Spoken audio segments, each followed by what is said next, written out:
हम अतीत का इतिहास केवल इसलिए नहीं लिखते कि हम अतीत में रुचि रखते हैं, हम वर्तमान का इतिहास लिखने के लिए अतीत का इतिहास लिखते हैं। बिल्कुल। दार्शनिक मिशेल फुको का ये कथन आज की हमारी चर्चा के लिए बिल्कुल सटीक बैठता है। और ये आज इसलिए भी ज्यादा प्रासंगिक है क्योंकि हम एक ऐसे विचारक की बात करने जा रहे हैं जिनकी अतीत के विचारों पर आज का भविष्य तय करने की कोशिश हो रही है। आज हम डॉक्टर B.R. अम्बेडकर के राजनीतिक दर्शन की गहराइयों में उतर रहे हैं।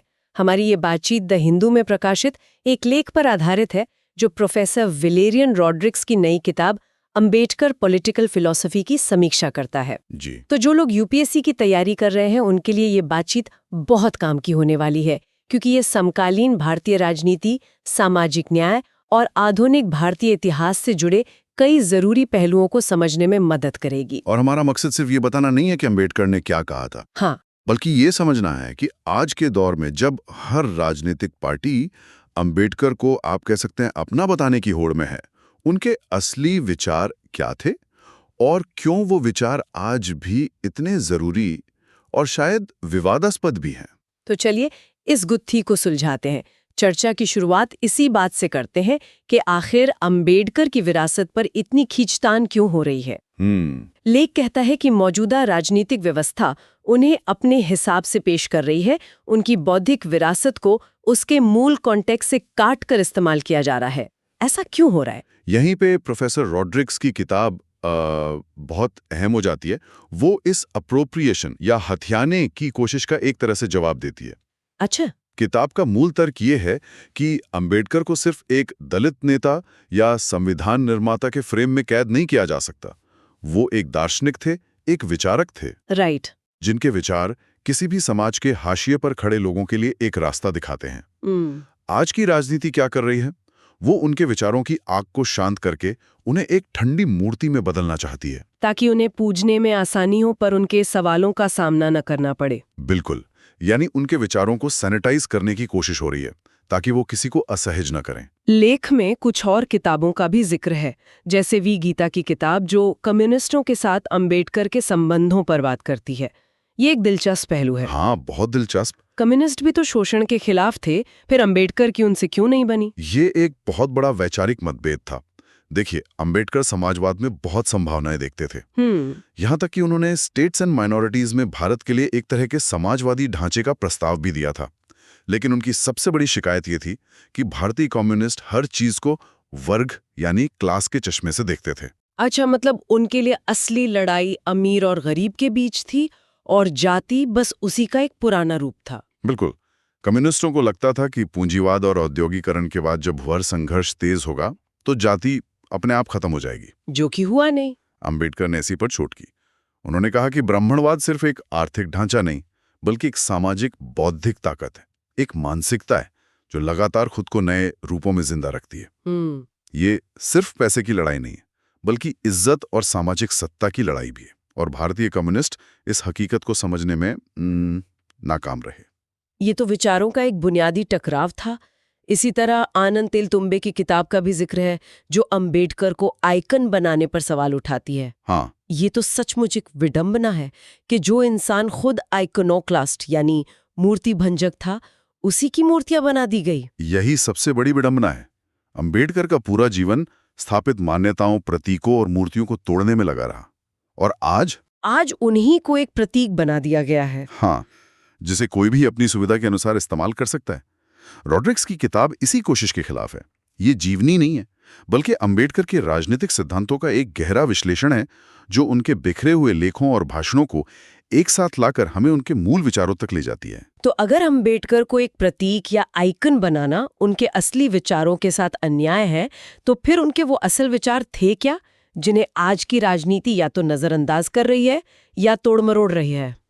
शुरुआत राष्ट्रवाद से करते हैं, क्योंकि ये आज सबसे ज्यादा बहस का मुद्दा है। यह अम्बेडकर के सबसे मौलिक और शायद आज सबसे जरूरी विचारों में से एक है। आज जब हम राष्ट्रवाद को अक्सर धर्म, भूगोल या एक साझा दुश्मन के आधार पर परिभाषित करते हैं, अम्बेडकर का विचार इससे बिल्कुल अलग था। कैसे? उनके लिए राष्ट्रवाद कोई जज्बाती नारा नहीं था, वो एक नैतिक प्रोजेक्ट था जो न्याय, समानता और सबसे बढ़कर बंधुत्व यानी फ्रेटर्निटी पर आधारित था। बंधुत्व, फ्रेटर्निटी, ये शब्द हमने संविधान की प्रस्तावना में पढ़ा है, लेकिन इसका असली मतलब क्या था अम्बेडकर के लिए? उनके लिए इसका मतलब था एक ऐसा समाज जहां एक जाति दूसरी जाति को या एक समुदाय दूसरे समुदाय को नीचा न समझे, जहां लोगों के बीच सिर्फ हमदर्दी नहीं बल्कि एक दूसरे के प्रति सम्मान और अपनेपन का भाव हो।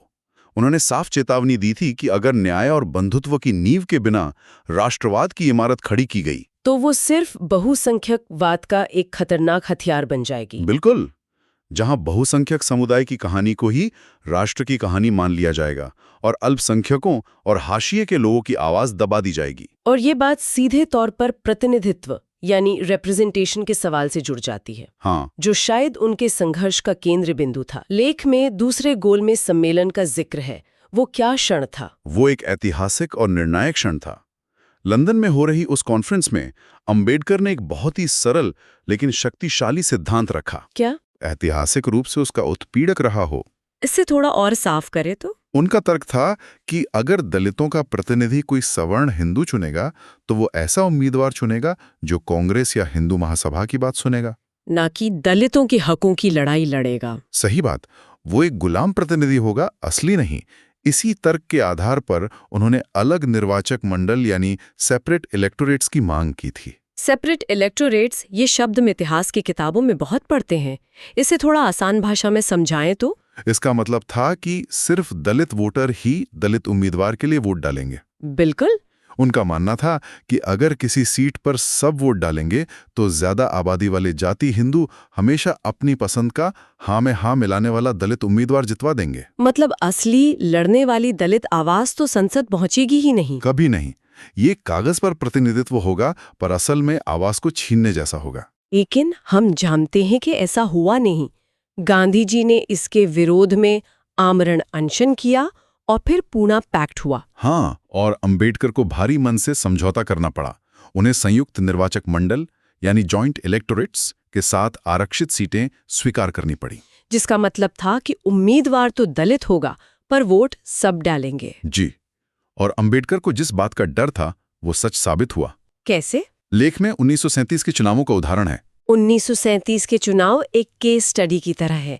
आरक्षित सीटों पर जहां सिर्फ दलित उम्मीदवार खड़े हो सकते थे, वोट सभी डाल रहे थे, दलित और सवर्ण हिंदू दोनों। और नतीजा कांग्रेस ने उन उम्मीदवारों को टिकट दिया जो पार्टी लाइन पर चलते थे, न कि स्वतंत्र रूप से दलित हितों की बात करते।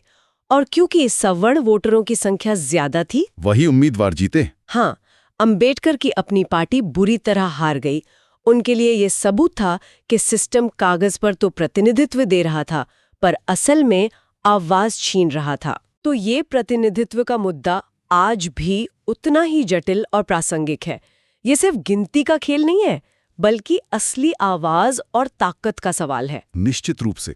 और ये हमें अंबेडकर के एक और गहरे विचार की ओर ले जाता है, ये कि सिर्फ राजनीतिक आजादी काफी नहीं है जब तक समाज आजाद ना हो। और ये बात उनके हिंदू धर्म के साथ संबंधों को समझने से ही साफ होती है। जी, ये एक ऐसा पहलू है जिसे मुख्य धारा की राजनीति अक्सर नजरअंदाज कर देती है। उन्हें संविधान निर्माता के रूप में तो सब याद करते हैं, लेकिन हिंदू धर्म को लेकर उनकी जो कठोर आलोचना थी उस पर पर्दा डालने की कोशिश होती है। हाँ, और यही उनकी राजनीति को समझने की सबसे बड़ी कुंजी है। अंबेडकर का यह दृढ़ विश्वास था कि हिंदू धर्म के ढांचे के भीतर रहकर चाहे कोई किसी भी जाति का हो, सच्ची मुक्ति ना तो भौतिक ना ही आध्यात्मिक संभव है ही नहीं। ये कोई ऊपरी गुस्सा नहीं था। नहीं, बिल्कुल नहीं। ये सालों के अध्ययन के बाद निकला एक दार्शनिक निष्कर्ष था और इसी निष्कर्ष ने उन्हें बौद्ध धर्म अपनाने के लिए प्रेरित किया। और प्रोफेसर रॉड्रिक्स की किताब इस पहलू को आज के संदर्भ में कैसे जोड़ती है? रॉड्रिक्स की किताब हमें राजनीतिक हिंदुत्व के प्रोजेक्ट को समझने का एक फ्रेमवर्क देती है। अंबेडकर को पढ़कर हम समझ सकते हैं कि कैसे धर्म का इस्तेमाल राजनीतिक सत्ता पाने और सामाजिक ऊंच नीच को बनाए रखने के लिए किया जाता है। लेख में गांधी जी के दलितों के प्रति नजरिए और मौजूदा सरकार की कुछ पहुंच परियोजनाओं के बीच एक बहुत ही दिलचस्प और शायद कुछ लोगों के लिए विवादास्पद तुलना की गई है। इसके पीछे तर्क क्या है? हाँ, ये एक विचारोत्तेजक तुलना है। समानता इस आधार पर है कि दोनों ही जाति को एक सामाजिक समस्या के रूप में देखते हैं, जो हिंदू धर्म का एक आंतरिक मामला है। बिल्कुल। इसका नतीजा ये होता है कि असली संरचनात्मक बदलाव पर ध्यान देने के बजाय प्रतीकात्मक कामों को ज्यादा महत्व दिया जाता है, जैसे किसी दलित के घर भोजन करना, मैला ढोने वालों के पैर धोना। यानी आप कह रहे हैं कि समस्या की जड़ पर हमला करने के बजाय लक्षणों का इलाज करने की कोशिश हो रही है। यही बात है। अंबेडकर के लिए जाति सिर्फ एक सामाजिक कुरीति या छुआछूत की भावना नहीं थी। ये एक आर्थिक और राजनैतिक संरचना थी जो शोषण और गैर बराबरी पर टिकी थी। इसलिए इसका समाधान सिर्फ किसी का हृदय परिवर्तन करने या प्रतीकात्मक काम करने से नहीं हो सकता। इसके लिए जमीन, शिक्षा और सत्ता के ढांचे में गहरे बदलाव की जरूरत है, जिसके लिए अंबेडकर हमेशा लड़ते रहे। तो फिर ये बदलाव लाएगा कौन? अंबेडकर ने राज्य यानी स्टेट पर बहुत भरोसा किया था कि वो ये काम करेगा, लेकिन लेख के अंत में ये भी बताया गया है कि राज्य अक्सर फेल क्यों हो जाता है। हाँ, और ये अंबेडकर के यथार्थवाद को दिखाता है। उनका मानना था कि राज्य इसलिए फेल हो जाता है क्योंकि कानून लागू करने के लिए उसे उन्हीं लोगों की सहमति और मदद की जरूरत होती है जिनके खिलाफ वो कानून बनाया गया है। यानी समाज में एंट्रेंच्ड, सामाजिक और आर्थिक रूप से ताकतवर अभिजात वर्ग। बिल्कुल। आजादी के बाद हमारी संसद और नौकरशाही पर इसी वर्ग का कब्जा हो गया। तो अगर सिस्टम के अंदर बैठे लोग ही बदलाव नहीं चाहते, तो फिर रास्ता क्या है? अंबेडकर के विश्लेषण के अनुसार तब एकमात्र रास्ता बचता है चुनावी ताकत के जरिए अपनी जगह बनाना, यानी संख्या बल। लेकिन इसमें भी एक बहुत बड़ा खतरा है जिसका जिक्र लेख के अंत में किया गया है। जी। और वो खतरा क्या है? खतरा ये है कि अगर संसद जैसी हमारी सबसे बड़ी प्रतिनिधि संस्था सिर्फ अलग अलग समूहों के हितों का अखाड़ा बन जाए, अगर उसमें बंधुत्व और न्याय जैसे सार्वभौमिक मूल्यों के लिए कोई जगह न बचे, तो वो सिर्फ चुनावी खींचतान का एक माध्यम बनकर रह जाती है। हाँ, और ऐसी राजनीति में जहां एकमात्र मकसद चुनाव जीतना होता है, वहां समूहों की पहचान को और भी कठोर और संकीर्ण बना दिया जाता है ताकि वोटों का ध्रुवीकरण किया जा सके। समाज जुड़ने के बजाय और ज्यादा बढ़ जाता है। तो आज की इस पूरी बातचीत से कुछ बहुत जरूरी बातें निकलकर सामने आती हैं जो हर यूपीएससी अभ्यर्थी को ध्यान में रखनी चाहिए। पहली, डॉक्टर अंबेडकर को सिर्फ एक नेता या संविधान निर्माता के तौर पर नहीं, बल्कि एक गंभीर राजनैतिक दार्शनिक के रूप में समझना जरूरी है, जिनके विचार आज भी जिंदा है। दूसरी बात, राष्ट्रवाद और प्रतिनिधित्व पर उनके विचार आज की राजनीति की गुत्थियों को सुलझाने में मदद करते हैं। यह समझना कि राष्ट्रवाद सिर्फ नारों का खेल नहीं है, बल्कि न्याय और भाईचारे जैसे गहरे सवालों से जुड़ा है। और तीसरी और सबसे अहम बात, जाति के मुद्दे पर प्रतीकात्मक कामों और असली संरचनात्मक बदलाव के बीच के फर्क को पहचानना। बिल्कुल, ये समझना कि यह समस्या सिर्फ सामाजिक नहीं बल्कि राजनीतिक और आर्थिक भी है, जिसकी जड़ें बहुत गहरी हैं। जी। और अंत में हम एक सवाल के साथ छोड़ जाते हैं। लेख इस बात पर रोशनी डालता है कि अगर हमारी संस्थाएं सार्वभौमिकता यानी यूनिवर्सल वैल्यूज की आकांक्षा नहीं रखती, तो वे सिर्फ अलग अलग गुटों की लड़ाई का मैदान बन जाती हैं। तो सवाल ये उठता है कि आज के राजनीतिक माहौल में हम ये कैसे सुनिश्चित करें कि हमारी संसद और विधानसभाएं सिर्फ बहुसंख्यकवादी सत्ता का खेल खेलने की जगह ना बने, बल्कि सच में न्याय और बंधुत्व के उस आदर्श के लिए काम करें जिसका सपना अंबेडकर ने देखा था। एक बेहतरीन और जरूरी सवाल जिस पर हम सभी को सोचना चाहिए।